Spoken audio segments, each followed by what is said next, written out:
তো আমরা এখন জিয়ারার উদ্দেশ্যে রওনা দিয়েছি।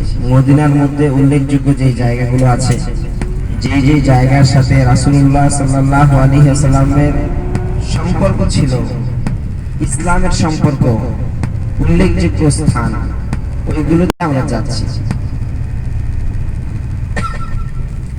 সেটা হলো মসজিদে কিবলাতাইন, দুই কিবলা।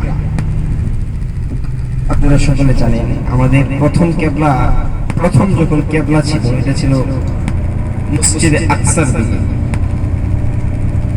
জেরুজালেম মসজিদে আকসা, ওই দিকে আমাদের কিবলা ছিল। ওই দিকে মুখ করে নামাজ পড়তো মুসলমান। রাসূলুল্লাহ সাল্লাল্লাহু আলাইহি ওয়াসাল্লাম ওই দিকে মুখ করে নামাজ পড়তেন। যদিও ওই দিকে ফিরে আমাদের কিবলা মসজিদে আকসা ছিল, রাসূলুল্লাহ সাল্লাল্লাহু আলাইহি ওয়াসাল্লাম এবং সাহাবীদের মনের আকাঙ্ক্ষা ছিল এটা, যে খানায়ে কাবা যদি আমাদের কিবলা হতো। এটা মানে মনে মনে একটা আকাঙ্ক্ষা ছিল, ইচ্ছা ছিল। কিন্তু ওই সময় মসজিদে আকসাও ওইটাও আল্লাহর নির্দেশে কিবলা ছিল, কিন্তু মনের ইচ্ছা ছিল রাসূল সাল্লাল্লাহু আলাইহি ওয়াসাল্লামের যে খানায়ে কাবা যদি আমাদের কিবলা হতো।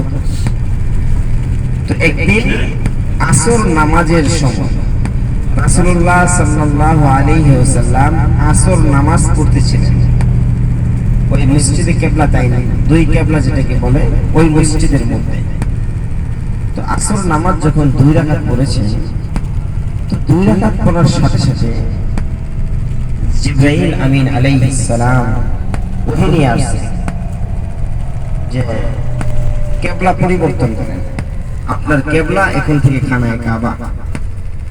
তো রাসূলুল্লাহ সাল্লাল্লাহু আলাইহি ওয়াসাল্লাম 2 রাকাত নামাজ, আসরের নামাজ তো 4 রাকাত, 2 রাকাত নামাজ অবস্থায় আল্লাহর রাসূল সাল্লাল্লাহু আলাইহি ওয়াসাল্লাম সাথে সাথে দিক বদল করে দিয়েছেন।